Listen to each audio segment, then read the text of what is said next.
They are getting bombarded by our friends in the United States. This can ruin our economy. The Financial Times reported that if this was to happen, it could push Canada into recession. You only get one chance to buy or sell your next home. Let's get it right. The amount of calls that we've been getting lately about people worried about what's going to happen with potential tariffs. Nobody knows if it's going to happen, but they're freaking out. You know, there's lots of people that want to buy a home, tons of people that want to sell their homes, and they're stuck. You know, they absolutely don't know what to do. This is probably the number one thing that we could talk about this month. The challenge is we don't even know if it's going to happen, right? Like everyone's kind of confused as to whether it's really going to happen. Is it a negotiating tactic or whatever? All we do know is it's creating a huge mess, right? This can ruin our economy. It could. And I mean, there's numbers around this. I mean, there's lots of stuff being released. I mean, a lot of it is up in the air because we don't even know if tariffs were to come in from the United States, what they're going to be tariffing, right? So nobody knows because this, I'm going to be as respectful as I can. The president of the United States is not telling anybody. I know, that's all I'm going to call him. We'll leave it at that. But that's what we're going to get into. You know, I think what the best thing that we can do to help people that are maybe thinking of doing something this year, or maybe they own a home, they're just worried about what might happen with the value, what might happen with the real estate market, that sort of thing. I want to go and I want to talk a little bit about what's happening. We're not going to get into the political pieces of it. But what I do want to get into is what would happen if we found ourselves going into a recession, recessionary territory. And the really interesting thing about it all is there's a playbook that exists that has been used that can tell us almost exactly what might happen. You know, we can't predict the future, but we got a good idea of how we might respond as a country and how we might respond as a province and how the market might respond. So what might happen with people's houses. Does that sound good? That sounds great. All right, we're obviously going to do the stats as well, but let's get these open. We are back with our favorite brewery, Hoyne Brewing. Hoyne Brewing, shout out. You've got the pale ale. That's right. And I've got the lager, and I'm going to enjoy every single ounce of it. Oh, bad pour. It's okay. He hasn't been a bartender in a very long time. That's right. All right, so Cheers. There you go. All right. Worth mentioning as well, for anybody watching this on our YouTube channel, this is also going to be available on our new podcast, Real Estate on Tap, as is a lot of other good stuff. So if you don't have the time to sit here and watch this on YouTube, you can hit us up on the podcast. There we go. All right.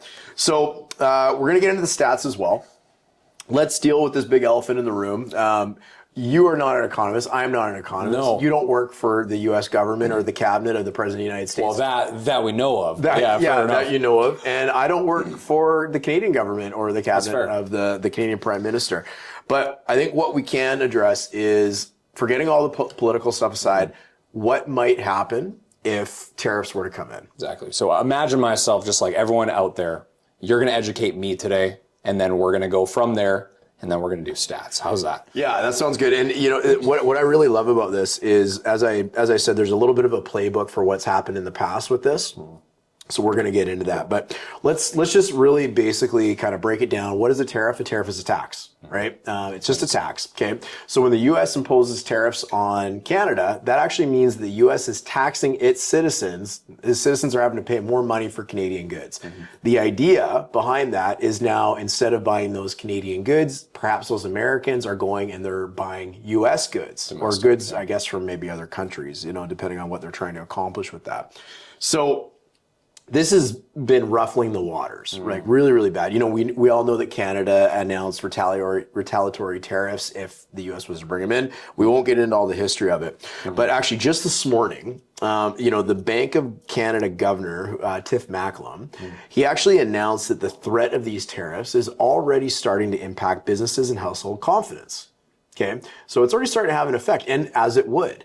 I don't know about you, how many conversations you've had with people looking to maybe buy a home who've just hit the pause button. Oh yeah, we've probably received about a dozen calls, I'd say, in the last couple of weeks of people saying, "Hey, is it really the time to do it right now, or should we wait to see how this all lands as well. So Yeah, and we're going to talk about that because a lot of that's going to come down to a personal situation. And, I really want people, though, to take away from this video, not to let their heads or their minds run away on them, because there's some things we're going to talk about that are really, really important. But, fair enough. Like businesses, people are concerned. There's concerns about job security for various industries. There's concerns about just like the cost of living. I saw a stat and I looked for it. I read it in one of the newspapers, but it said, tariffs generally, if they were to come in, they figured it would add about $1,900 to the average family's, expenditures each year. Not a crazy amount, but certainly, that's going to affect some people, right? Sure. I mean, living's already, quite expensive. So it's quite natural, normal questions for these people to have. The automotive industry, I think, is one of the biggest concerns for Canadians or Canada as a whole. Just what they're saying, what's going to happen. They want production of cars to be coming out of the United States, not coming out of Canada and whatnot. So Ontario, especially, I think, is really quite worried because that's such a huge industry out there. The Financial Times reported that if this was to happen, it could push Canada into recession, right? For the people watching, do you know what a recession is? Can you explain that to people? Recessionary, isn't it a period, two sessions where, I'm not going to butcher it. I'll just let you tell me it. So you're in the right track. So it's basically 6 months of loss of GDP growth. That's it. So two quarters, effectively. I think off the top of my mind, or top of my memory anyways. And if I'm wrong, we'll put that in the show notes. But so it could potentially push Canada into a recession. They estimate that could lead to a reduction in Canada's GDP, gross domestic product, by approximately 1.5 percentage points. Okay? We're trying to grow. Ideally, you want the GDP growing. It's in and around 2% is where they normally want to see that. That could be a reduction of 1.15%. And we're already in tough times, right? Like the economy is difficult right now. So that's what it could have. So this is a little bit of a thought that I don't know how many people share this, but I think it's an interesting way to look at the problem. So, gross domestic product slows down. The one lever that the country has to deal with this stuff, I mean, they can, impose additional tariffs. They can go find other trade partners, and that's all happening right now, right? But that's not a short-term solution. It's not a short-term fix. What is a short-term fix? Is the Bank of Canada interest rates adjusting the interest rates? That's right. Why does the Bank of Canada adjust the interest rates? To stimulate the economy. Absolutely. So I looked for this number, and I couldn't find it. Again, another article that I read that said when somebody buys a home or somebody sells a home, that puts anywhere between $80,000 to $90,000 of money sitting in their bank account or somebody's bank account back into the economy. Why? Why does that happen? Because when they sell, they get the equity, have a little bit more money, and then therefore taking the money and then buying product as well. So yeah, they buy products. So you buy a house, you're not only you're employing people like us, thank you very much. Yeah, thank you. You're employing lawyers, notaries, home inspectors, mortgage brokers, but the list doesn't stop there with the people actually like directly related to the transaction, right? So maybe they want to paint. Right? Furniture. We've got clients looking at putting their home up for sale right now. They're painting currently. They're fixing things around their house. They're calling trades in to come fix things. Or let's say they buy, to your point, furniture. That's right. The fridge needs to be replaced, right? The plumber needs to come over, right? The deck builder is going to come replace the deck or the fence or whatever that might be. Exactly. So when people buy homes, they spend money, right? If the Bank of Canada was to adjust its interest rates back to a point where it made more sense for people to start buying homes, we know the demand is there. There's three things that gets the real estate market to take off. One is the economy. That's what we're talking about right now. The second is interest rates. That's what we're talking about right now. And the third is demand. And we know the demand is huge, right? So if the Bank of Canada adjusts that and gets people to start taking that money out of savings and putting it into real estate, and I can just imagine the comments people say, well, people don't have any money. Lots of people have money. You might not have money, but lots of people do have money, right? Hot take. And I wish everybody had money, but that's not the reality, right? But lots of people do have money, and lots of people are prepared to spend that money if it makes sense. Bank of Canada adjusts interest rates. So right now, we are at 3% overnight lending rate, okay? You and me saw a presentation yesterday morning, by the chief economist from Central One Credit Union, okay? What did he say that he figured the Bank of Canada would adjust the overnight lending rate to if we got those tariffs put on us. That's right. He said as low as 1.5%. Yeah, he estimated 1.5%, which is 1.5% lower than where we are today. It's cut in half. Right? Yeah. So the interesting thing, when is the last time that we had to adjust interest rates to get the economy stimulated? It was COVID. It was COVID, right? This is a playbook that we have seen and we have used. Now, different circumstances, but during COVID, we were at a time where we had massive concern about job loss or people, not working. We had very low productivity as a country, right? People were fearful about what was going to happen next. They were hoarding. They were, staying at home. They didn't want to spend money. Nobody knew what was going to happen. Bank of Canada adjusted the overnight lending rate down as low as, and I'm actually trying to remember now, it was either 0.5% or 0.25%. Yeah, that rings a bell. Right? What did people start doing? They bought homes. They bought homes like crazy. Yeah. They bought homes like crazy because money was cheap. Yeah. Real estate is a safe investment. I mean, look at the price of gold. What it's done since all this talk has happened. The price of gold's gone absolutely skyrocketed, right? Always considered a safe investment. Real estate is one of them as well. I got a note here. In 2020, the country's real gross domestic product contracted by 5.2%. So that's when COVID came in. That's a big decline, 5.2%. This downturn was accompanied by a sharp rise in unemployment, with the rate reaching 13.5% in May 2020, the highest since 1976. Wow. Okay. Bank of Canada responded and they dropped the overnight interest rate substantially. This started bringing people back in. This is in 2020. So while that didn't kick in right away in 2020, in 2021, the Canadian economy experienced a recovery with real GDP growing by 4.5%. Wow. Now, is that all related to the Bank of Canada? Not necessarily, right? But they have a huge lever and a huge piece to play in that. So in 2021, the GDP of Canada grew 4.5%, and it was estimated that Canada's GDP would be affected by 1.15% if those tariffs were to come in. The math there, we're talking about a 4.5% growth based on what the Bank of Canada did, and a 1.15% loss if these tariffs were to come in. Now, it's not perfect math. Nobody knows exactly what's going to happen.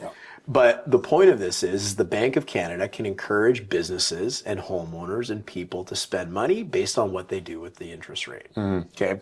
So the reason I bring that up is people need to be very, very careful about rushing to decisions. And I'm gonna touch on that a little bit more in a moment. But I also wanted to touch on the point that BC is not Canada.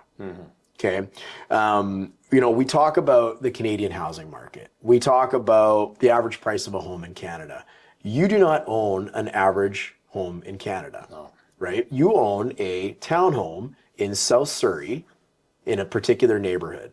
That's what's important to you, right? So I'm about to talk about BC as a whole, but you got to take that for what it is, right? We all live in these, what we call micro markets. They're kind of niche markets and whatnot. So you live in a community in a specific area with a specific type of home. There's no such thing as the Canadian home because we're just talking about a very broad set of numbers, right? So is BC in better position? There's been lots of information coming out of late. I've got to give it to not only our provincial government, but our federal government. They are moving their feet. This is being taken very, very seriously. We're talking about interprovincial trade barriers coming down, which apparently, based on what I've been reading, is anywhere between 15 to 25% of a reduction in cost for the consumer by just shutting down some of these interprovincial trade barriers. I mean, wow. Why wasn't that done before? I don't know. Who am I? Yeah, right? We're not politicians.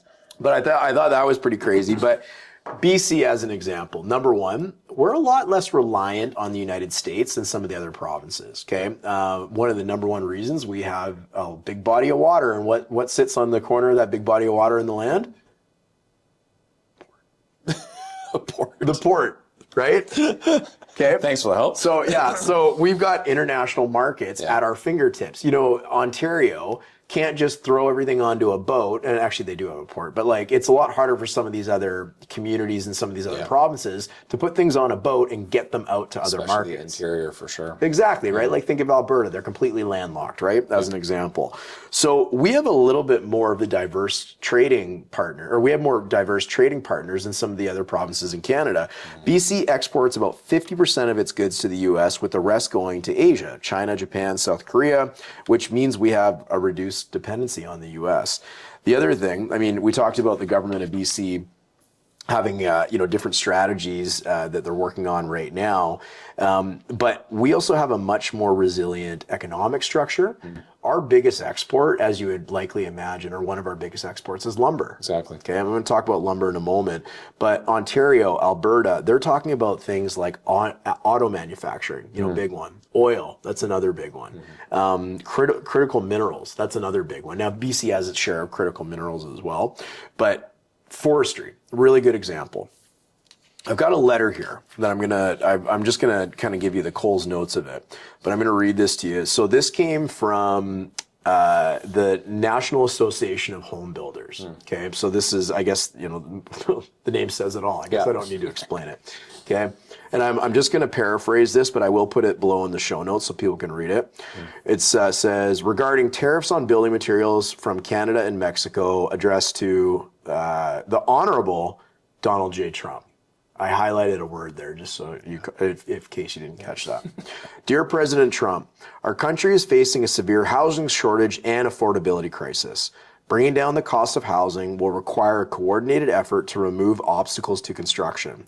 We have serious concerns that proposed 25% tariffs on Canada and Mexico will slow down the domestic residential construction industry.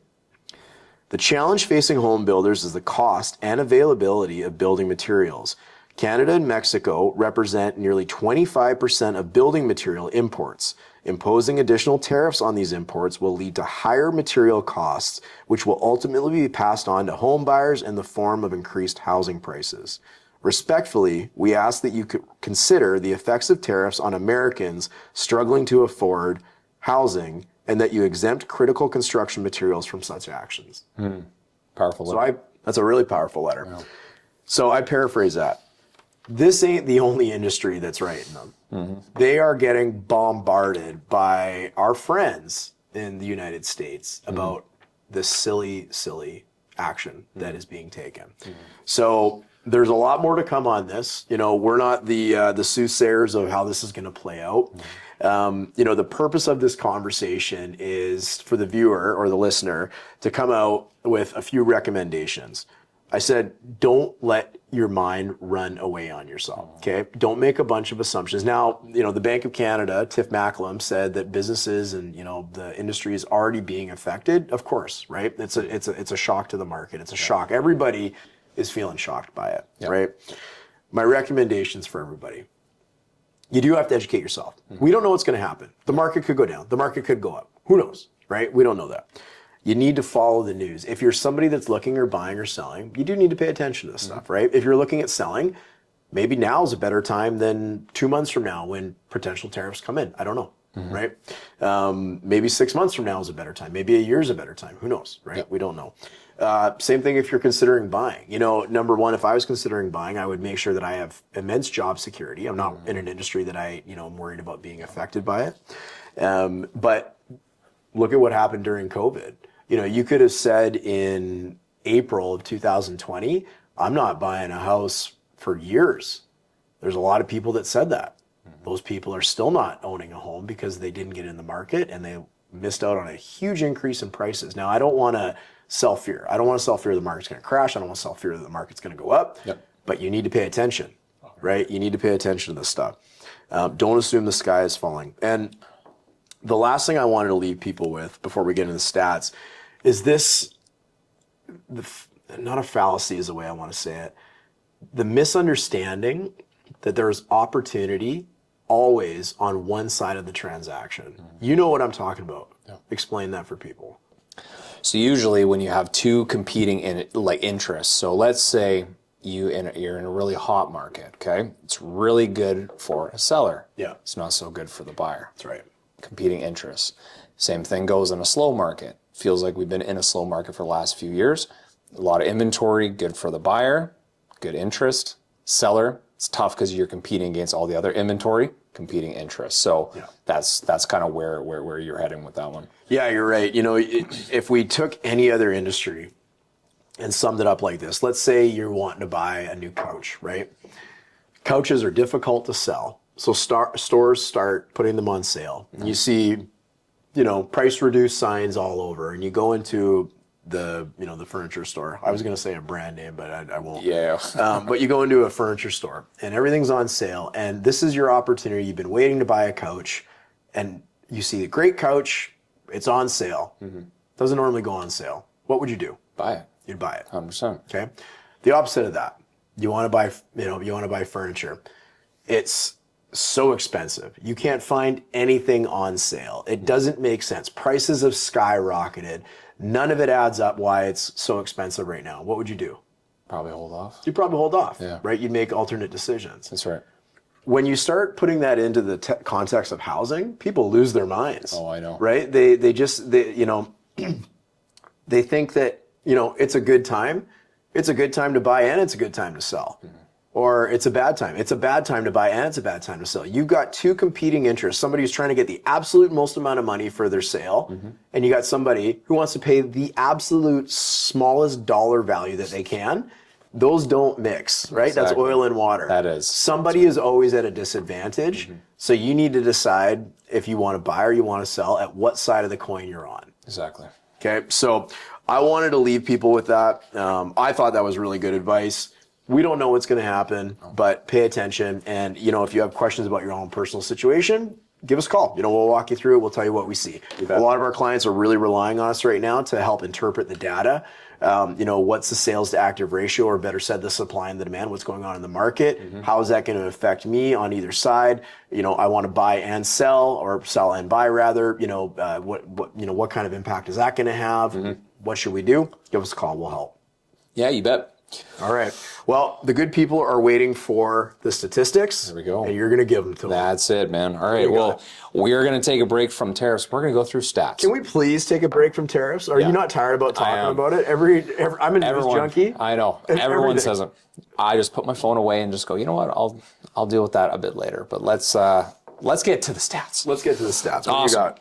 So we're going to start with apartments in 3 months change. We'll go into townhomes and then detached homes. So in the Fraser Valley, we saw apartments do minus 1.6% in the last 3 months, minus 1.2% in the lower mainland.